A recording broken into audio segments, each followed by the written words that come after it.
asked to have a bit of a chat about rivets, and well, I'll do my best. Rivets basically fall into two major categories. You've got solid rivets, like this one, yeah, which is, as the name implies, it's solid material. The material is quite important. It could be made from various different materials, but material's important. We'll talk about that when we get to doing the job. The other broad category of rivet is this one, which is called a blind rivet. It's called blind because you can't see the other side. You can't see what's going on this side. This type of rivet, you have to be able to get to the other side in order to set the rivet, and we'll discuss that. But first of all, let's talk about these little puppies. This is the main type of rivet used on the Murphy Renegade, like the one behind me. Yeah. The designer calls for lots of different types of blind rivets. This particular one is stainless steel, and it's used in the main structural joints of the aeroplane. Okay, in order to hold some pieces together, I'm looking down because I've got a variety of different rivets here, and I'll discuss each one. Each one has a purpose.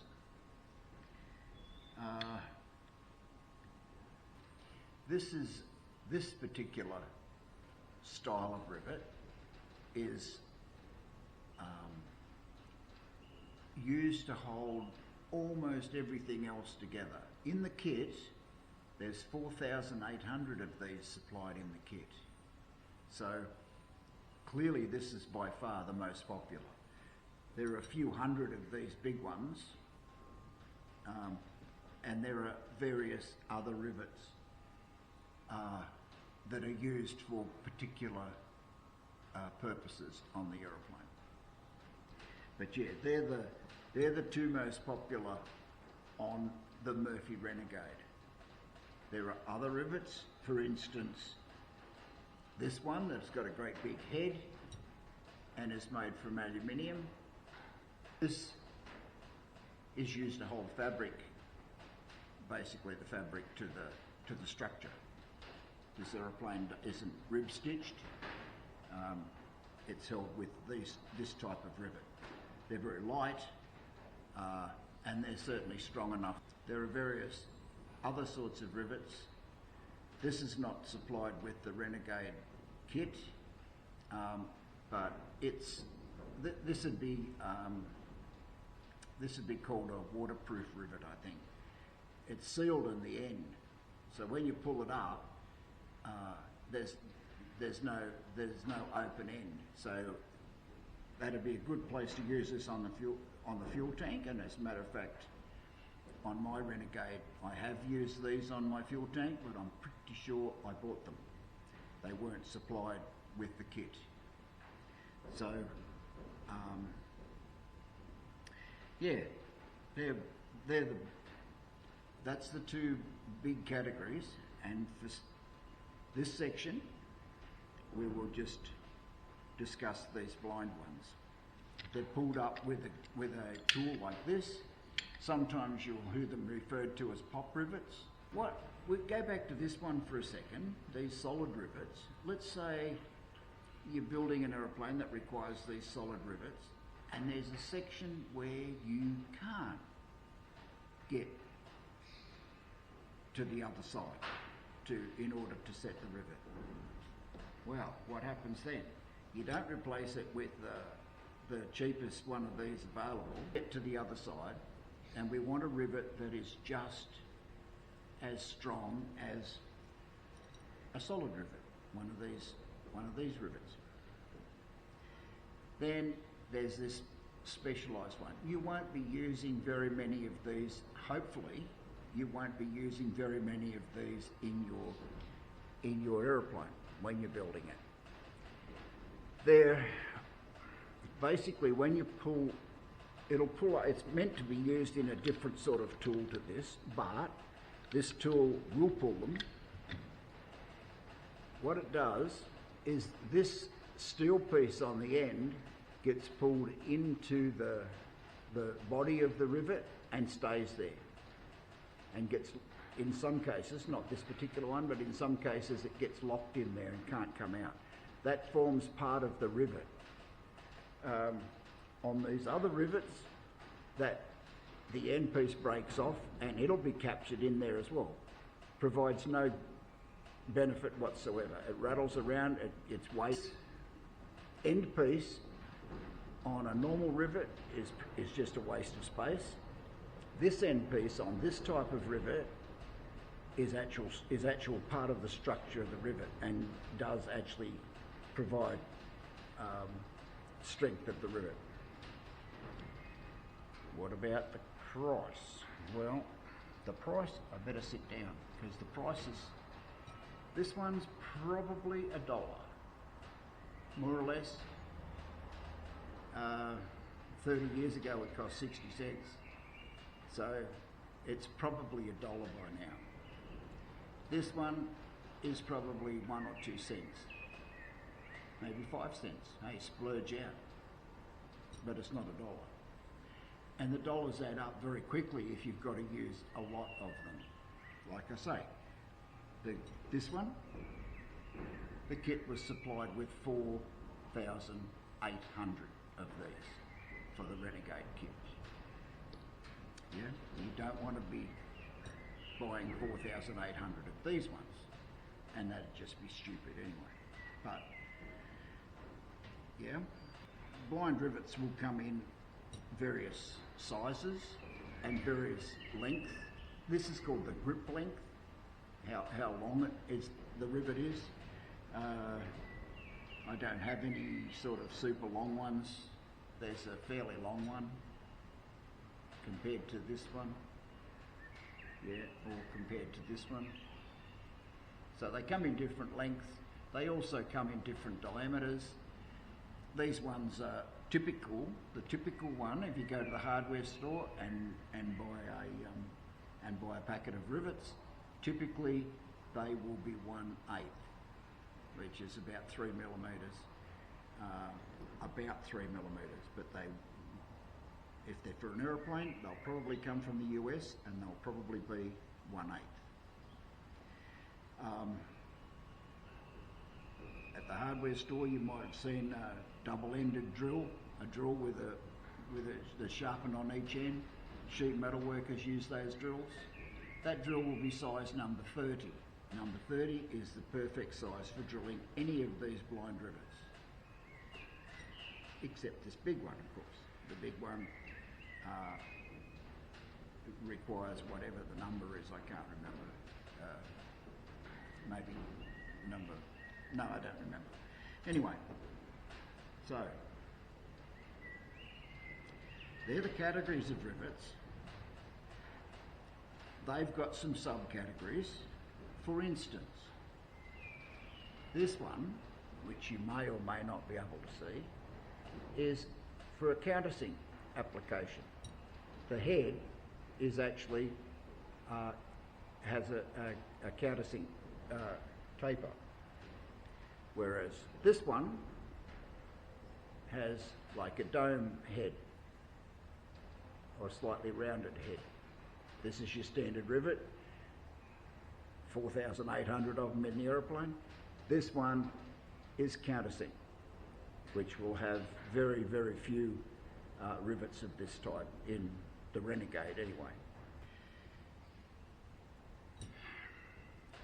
Let's have a go at pulling some of these and see how we go. Now here's something I prepared earlier.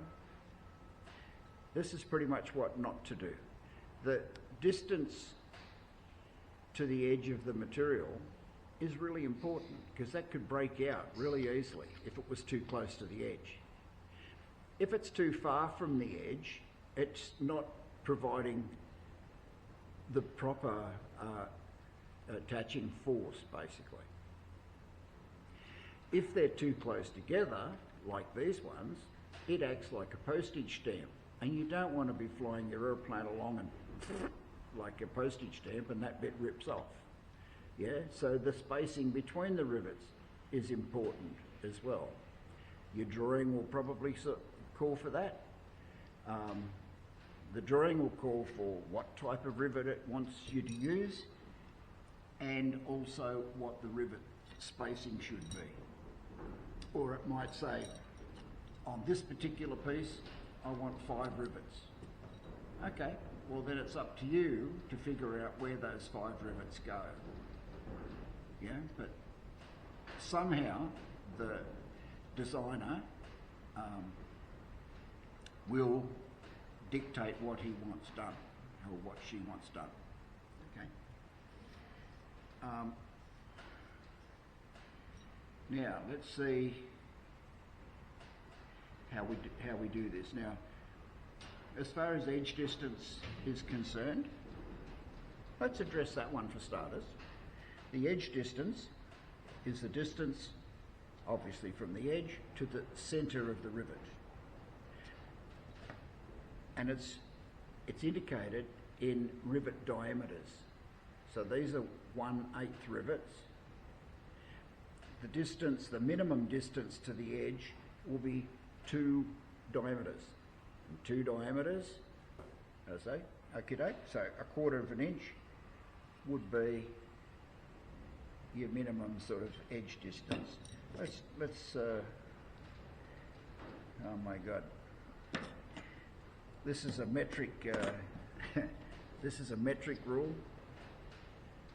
It has decimal inches, so an inch divided into 10 doesn't work. It doesn't work for me very often.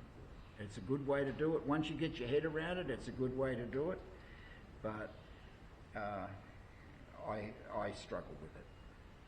But all right, 1/4 is 0.25. All right, let's do a black. Let's talk about these first of all. We need to mark this material. How are we going to do that? Okay, what we could do is we get a scriber and no, not a good move. Most aircraft metals are alclad. What the hell does that mean? It means that it's a particular sort of alloy, the base metal, clad in a pure coat of aluminium over the top. Pure aluminium is very soft. You can easily work it and bend it and everything else. It's back to this. Oh, no. Why didn't we use the scriber? Because the scriber cuts through that minute layer of pure aluminium and exposes the base material to corrosion. Back to edge distance. What did I say? 2 diameters. We're looking for 0.25, and I really dislike this. 0.1, 0.2, 0.25 is about there. 0.25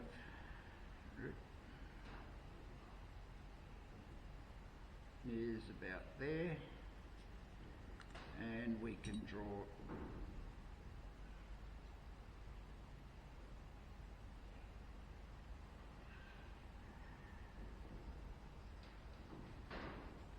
our line on our material. There's our minimum edge distance at 1/4 of an inch, or 0.25, because we're going to use 1/8 rivets. And that's from the centre of the rivet. We're going to drill some holes in here, for instance. While we're discussing not being able to mark that very long, this is an Artline 250. This is my favourite marker for. You can't use the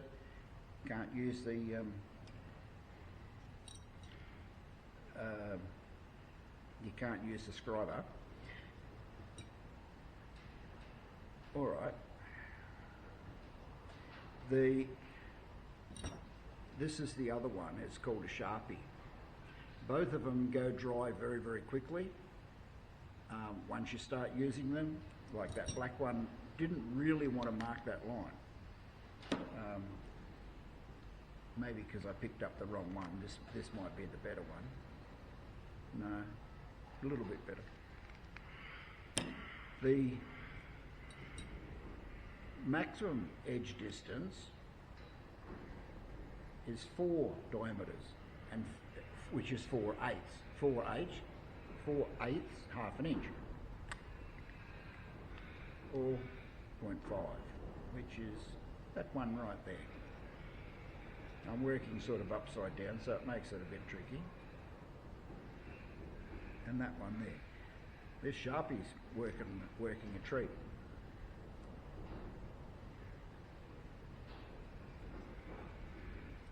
Yeah, you can see that line a little bit better. We don't want to go any further away from the edge than 4 diameters, and we don't want to come any closer to the edge than 2 diameters. Okay? Typically about 2.5 diameters is where you want to be. All right, which is just to my left of that black line. If you're on the black line, hey, it's minimum, but it's legal.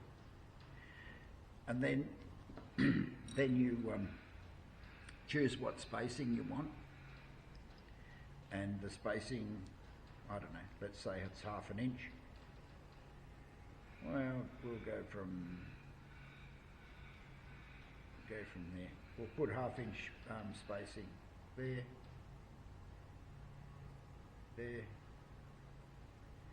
yeah. So we're going to put 4 rivets at a half-inch spacing, not on that red line. We're going to put them on the black line. But the whole idea of riveting is to join 2 pieces together. So let's have another piece. Let's say we're going to join that piece and that piece together. As you can see, they're really happy to move around and move against each other and everything else, and you could wind up with it joined like this, you know, or whatever. So we really need to clamp them while we're doing our drilling. I've bought some of these little plastic clamps. They're not very strong, but they would probably do the job. So you line the material up nice and neat where you want it, in exactly the place that you want it, clamp it down. As a matter of fact, we might even use 2 of them. And there we go. Those 2 pieces will probably stay together while we're doing our thing. A better proposition are these clamps. They're a Clico clamp. You use these special pliers, and they've got some horrendous clamping force. Not big enough surface area not to damage your material, but really strong. And you make sure that you don't have your finger anywhere near the business end when you're moving it. They hurt like crazy, and they make your eyes water, actually. So we can put those clamps wherever we want them. I've got a few of them. I've probably got about 20. We're going to use a couple of those instead. Yeah, and we can probably take these blue ones off. Maybe there.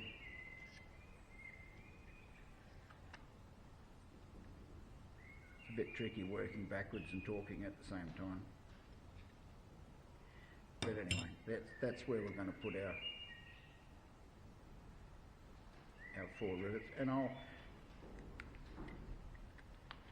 I'll probably choose four different ones of these blind rivets, so that you can see.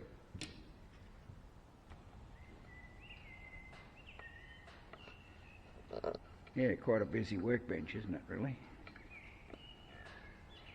And I'll move it over this way, about there somewhere. And I'll try and work in the middle of the bench so you can see what I'm doing.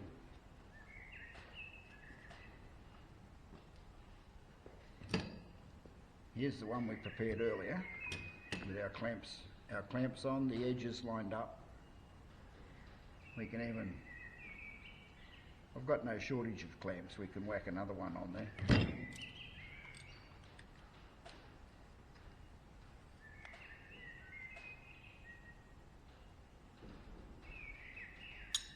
Now these clamps are actually flat on the bottom, so they will sit.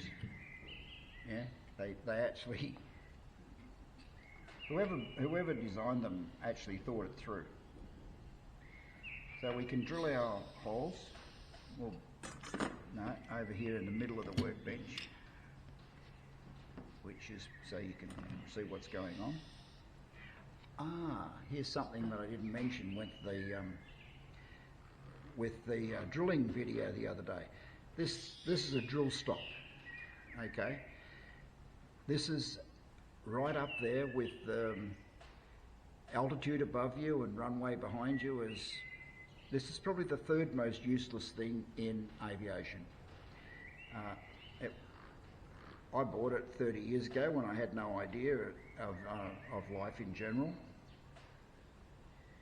A piece of masking tape wrapped around the end of your drill to stop it from going through and drilling into your workbench or whatever works just as well as this thing. These things come in different colours. This is a silver one, and that's important because we'll get to that in a minute.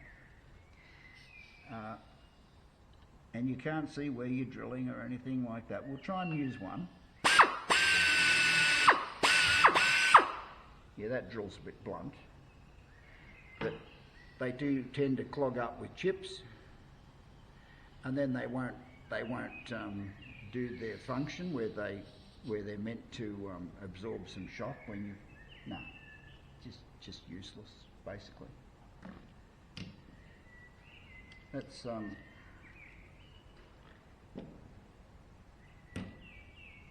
and of course I don't have, oh well, I've got that long one. We use the long series drill. I don't like the long series drills are expensive. I keep harping on about price, but it's expensive, and if you're just drilling general holes, well, you don't go for the most expensive drill you've got.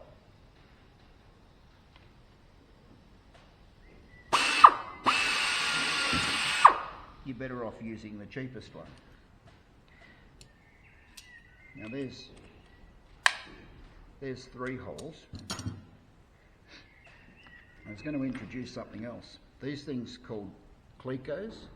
They're a temporary rivet. These haven't been used in years, so they're a bit rusty, a bit like me probably. But as you drill a hole, you put one of these in it. And look at that. It holds the 2 pieces of metal together perfectly.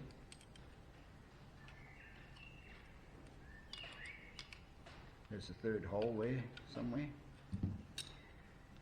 These things are silver in colour. They matched that stupid drill stop. It's silver in colour. We'll get a bit further on. Colours will be important again.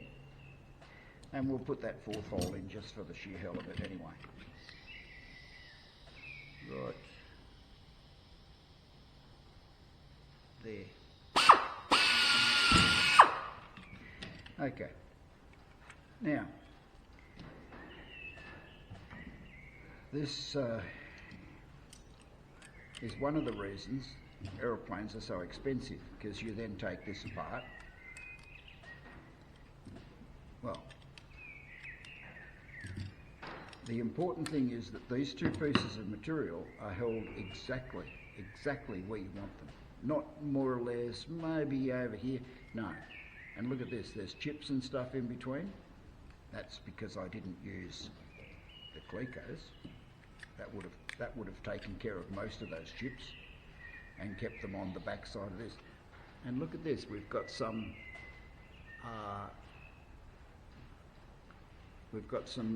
daggy pieces on the back. We've got some chips that are still attached to them.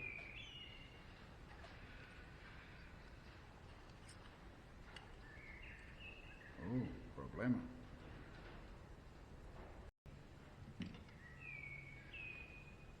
This is one of the reasons that aeroplanes are so expensive.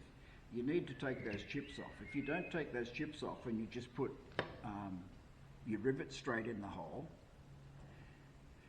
those chips will be caught underneath the rivet, and sooner or later the rivet will become loose in the hole, and that would be a bad thing. You can't have loose rivets flying in close formation.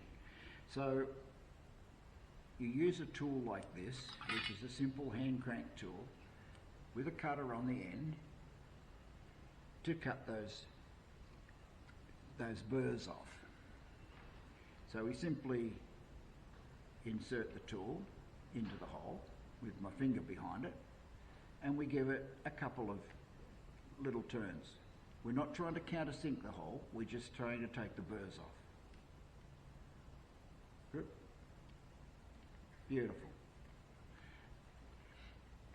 With an aircraft part, when you pick it up, it should feel like an expensive tool. Yeah? If it feels like a bit of sharp tin, then it's not yet an aircraft part. These edges need to be smooth, and they're not. This is just a piece of tin at the moment. Those holes, before they were deburred, no, we're about to be joined by my neighbour. And these holes need to be deburred as well. Little turn, yeah, it's just a cheap bit of tin until all the holes are deburred, and it suddenly becomes an aircraft part, and it feels good. Yeah, we're just taking the chips off, and there's no real need to deburr that side that I just did, but I did anyway.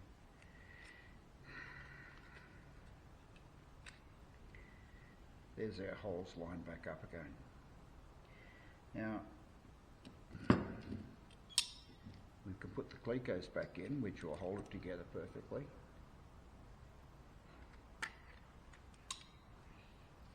The silver clecos, because we used a silver drill, or a silver drill stop, to drill these holes, which are 3/32 of an inch.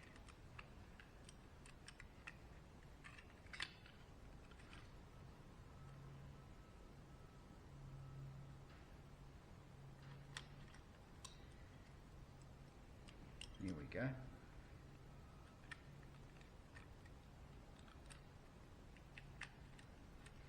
What's oh, there's another one.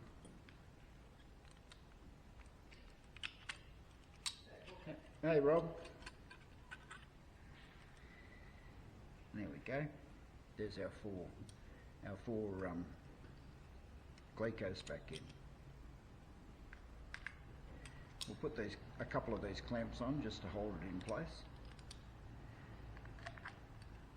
And what we also do, which I didn't do, is we can mark where it goes back again, because that's why I was dicking around trying to sort it out. Okay, bit hard to see, but there is our rivets. Minimum edge distance, probably about the minimum edge distance away from each other as well. I don't want to get them any closer together than that, otherwise we have the postage stamp scenario. So now these rivets any one of those rivets, except that big sucker, any one of these rivets we can install now. Oh, hang on, no we can't. Problema. What's the problema? This is a 1/8 rivet, these holes are 332. 3/32 of an inch. 3/32 of an inch is the size of the silver drill stop and the size of those little. So they have to be increased to 1/8 of an inch. I know, it's stupid.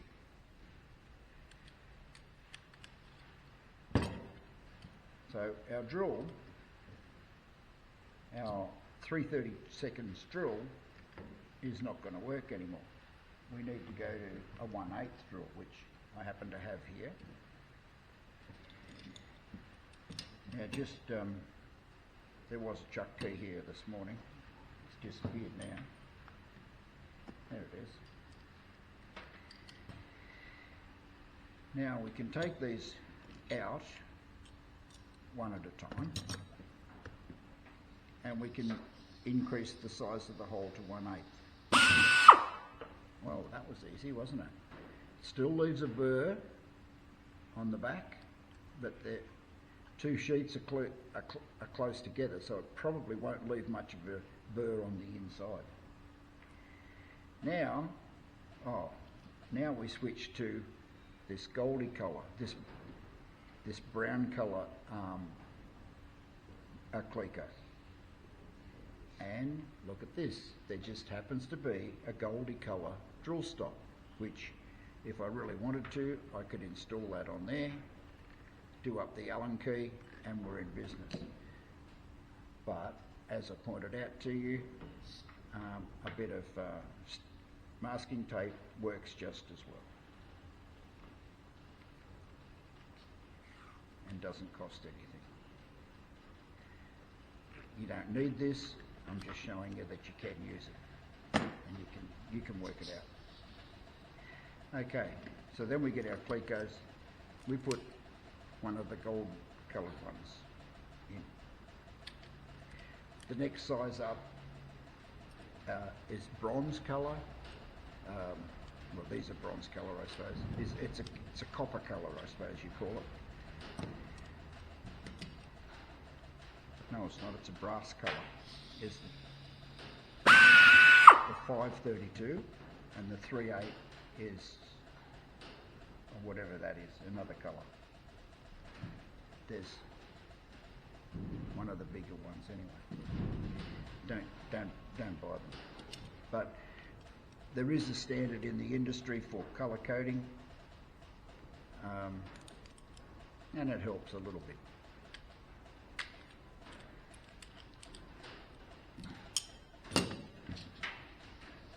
I'll probably cut this out of the video. There's no need to show you. You've got the idea, I hope. And they're very close together, which is just me and scrap material. Okay, this is why aeroplanes are so expensive. We went through that first drill size, marked it out, drilled the holes, took it apart, deburred it. Now you could argue whether or not you need to deburr in between drilling the small holes. Yeah, they're crunchy, they need to be drilled, they need to be deburred. These ones are not too bad, but they will be deburred anyway. It's pretty quick, but if you've got 1,000 of them, hey, it's not going to be quick. A little bit of a turn like that, we're not trying to countersink, we're just trying to take the burr off.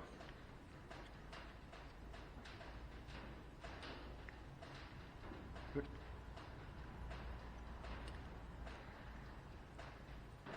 Yeah, those are deburred. These ones, yep.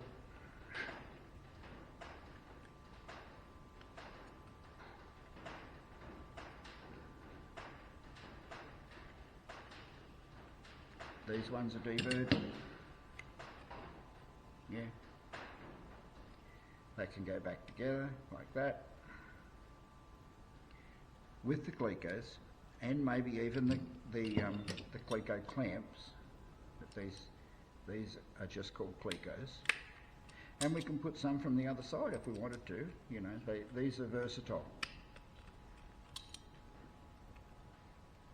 The silver ones, we'll put the silver ones aside because we've just finished with using them. And these are dirty, they haven't been used in years. I found them when I was looking for something else half an hour ago. And I thought, oh, I'll push them back into service. I found about, I don't know, 300 of them, I suppose, a couple of hundred anyway. There we are. These are ready for riveting now. So, all right, we can put a couple of clamps on.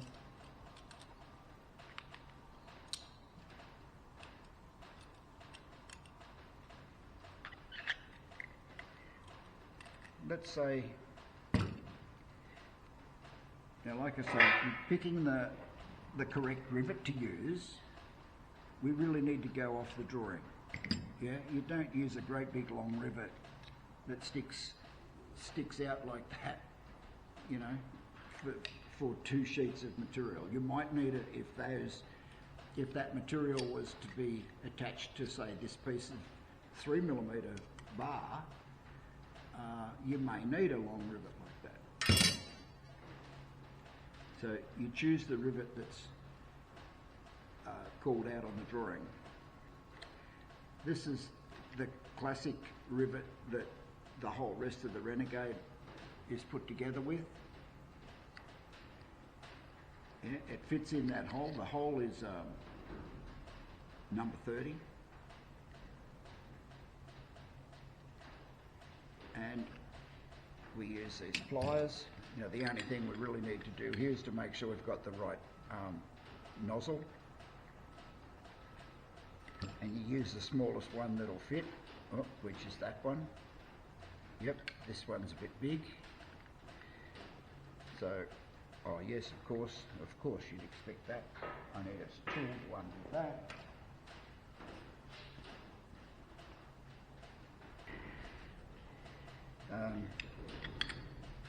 Yeah, so we can take this one out, put this one in.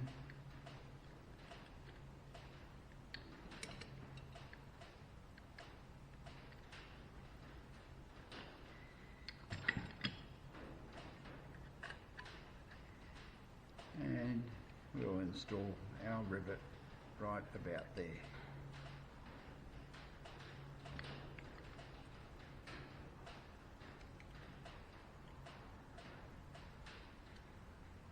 Come on, you can do it. There we go. So you just simply, you know, press the two pieces together, pull it up until it breaks the stem off. There's the end of the stem here. Matter of fact, it isn't. That's one of the blind rivets. That's one of the waterproof ones that I've used. But anyway, I picked up the wrong one.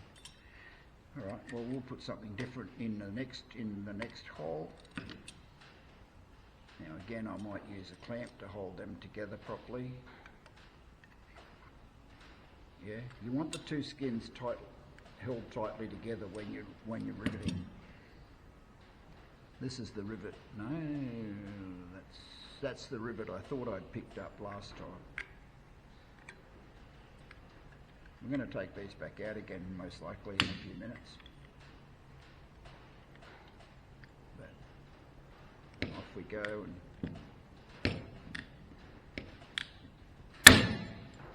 pull that one up. See, it's opened at the end, it's different. There will be a small broken off piece in there somewhere.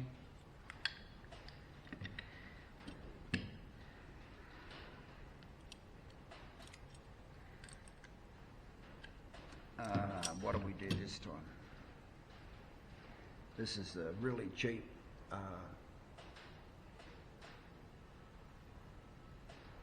that's a really cheap steel rivet.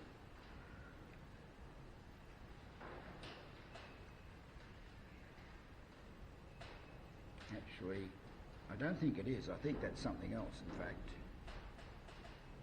That's definitely something else. That's something else.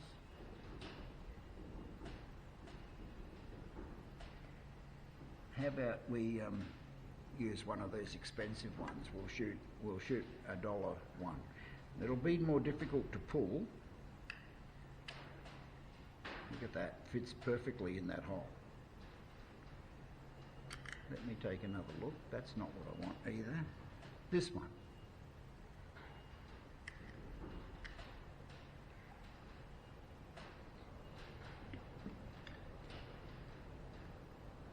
I'll move that Glico out of the way. Matter of fact, it can go in the other side. What the hell? Yeah, so it's still holding the pieces of material together, and we're going to pull this one up and see what happens. This one's made by the Cherry Company, so it's a cherry rivet, and they make various types. Let's see, you might be able to see that pulling into the rivet.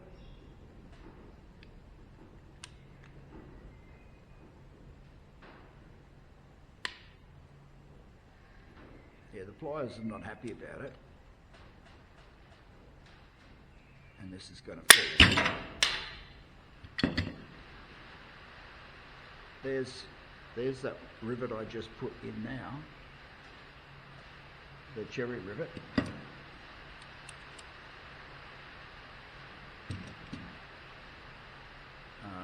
And that is of all of those rivets, that's the strongest one. And I don't know, there's another blind one that's not open at the end. So when it pulls up, it's too long. It's way too long for this application, but we'll do what we can. It'll still work, it'll still break. But yeah.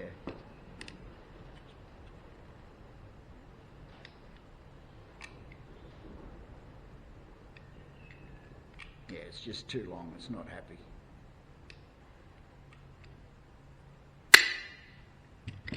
Yeah, but it would hold the material together. Now that particular one, you wouldn't just put it in like that. If you wanted it in a waterproof application, you would put some sealer on the rivet first before you put it between the two sheets, and then it would be sealed around the rivet, and of course the centre of the rivet is sealed, so that liquid can't pass through the rivet. All right, now while we've got them together, get rid of these clamps. Yeah, they look pretty. They look.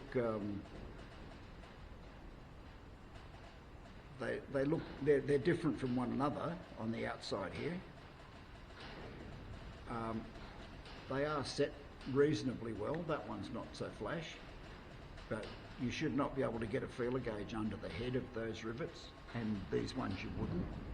The two sheets of material are together, and they're not all distorted and everything, even though this is just a bit of scrap that I'm doing this with. It's reasonable. It's a reasonably good job. Now what if we wanted to take them back out again? There's a problem. We've decided we don't want this part here anymore, and we've got to get these rivets out. Oh, okay. Let's just drill them out. Well, I suggest that would pose a major problem, because these broken stems, and that's what you're trying to drill, because that just came off this rivet, so the other end of this is still stuck in the rivet. That is super duper hard, probably just as hard as the drill that you've got to try and drill it with. So bad thing, you've got to get rid of that first. You can't drill a stem. It won't fly. Now if you could get to the back, you might be able to cut the end off, which cuts the steel part out, and then drill the rivet out. But let's say you can't get to the back. Oh my goodness, this is going to be bad.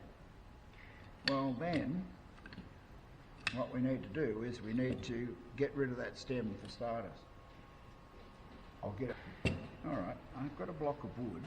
This might work, or I might lose a finger. Let's see how we go. Ideally we'd drill a hole in here or something that would take the rivet. But let's see if we can't do it this way around, and we'll do this one first. Yeah, it's a simple rivet. There's the broken off piece of the stem captured by the rivet closing over on the end. That's going to stay there for years and years and years and not pose a problem to anyone. It'll pose a problem to us when we try and drill that rivet out. Let's try it. So I'm using the broken stem, and I'm going to have to do it over here where I can see what I'm doing.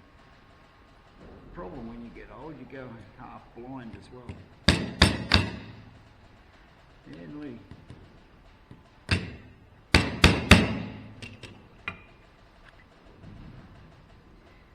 Yeah, it's not going to come out of there. What we could do, what we could do is we could snip that off so that it gets rid of the rivet tail. Yeah, there it is coming out there now.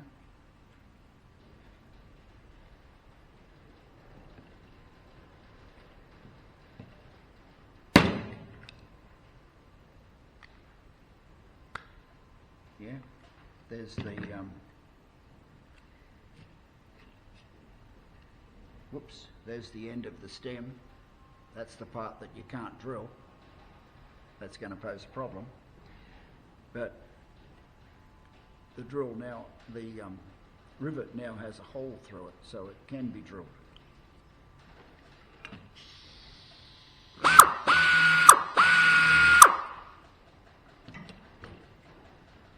There's the head drilled off, and we could get a punch. We'll use our rivet stem again, but we could use a proper punch.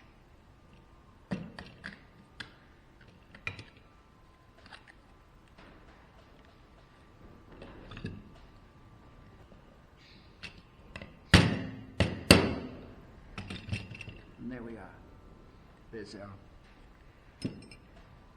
our rivet's been removed. The waterproof one, we'll probably have to do that the same.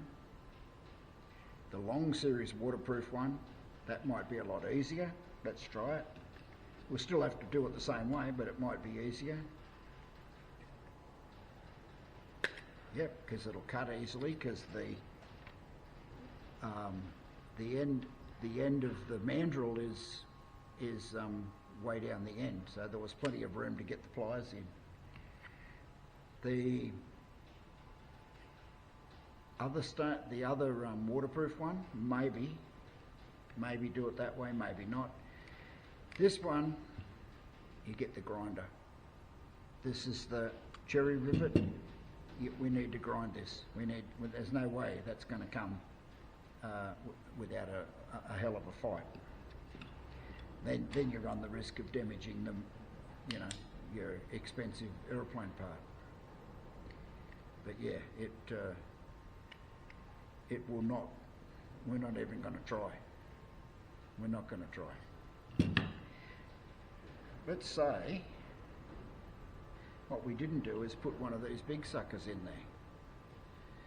there. Okay, this should be good for a laugh. So we've got our 1/8 hole already through, but it's bigger. Remember, it's bigger than 1/8. Way bigger than 1/8. I think it's like number 11 or something.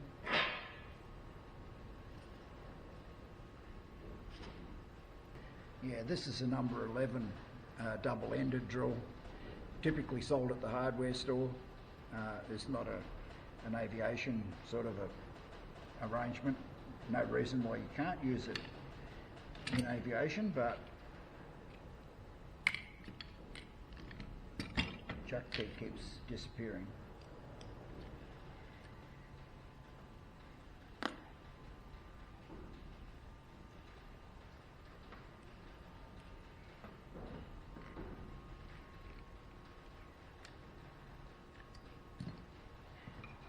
just for the sheer hell of it, we're going to drill a hole in here.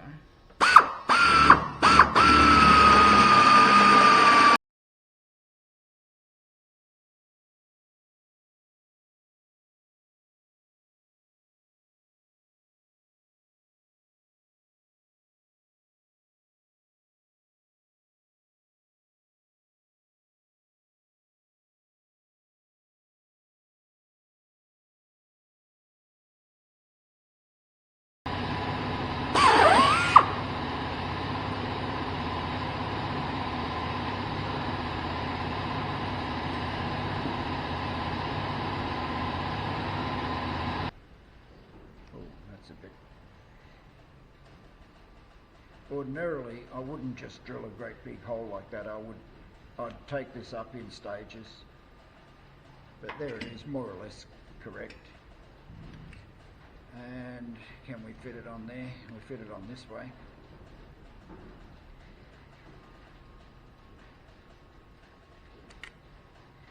Now, like I said, we'd have to change the nozzle again on this one. But, like I said, I can pull about one of these in a row before I have to have a little sit down and a rest. It's just too much. However,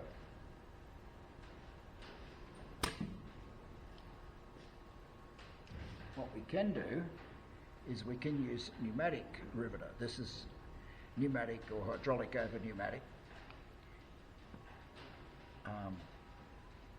This is the cheapest version I could find. It doesn't like too much pressure. Now, I can walk over to the wall and I can adjust the pressure regulator, or I can put this clamp on here and adjust the pressure this way.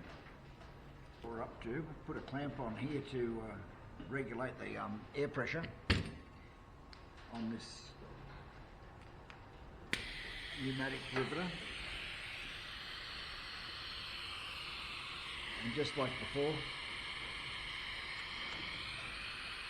put the rivet in. Actually, I'll get it somewhere where you can see both sides. Hopefully you can there. Pull it up. There it is. To try and do that by hand, it's not an easy thing. There's the stem. It's just the same as the others, except it's two things. One, it's big, and two, it's got it's made of stainless. So there you go. That's the structural sort of rivets that are used on the Renegades. All right. I guess that leads us to the next exciting episode, which is the solid rivets. They're a different story. These are a different story. I might make that another video on another day, because I'm just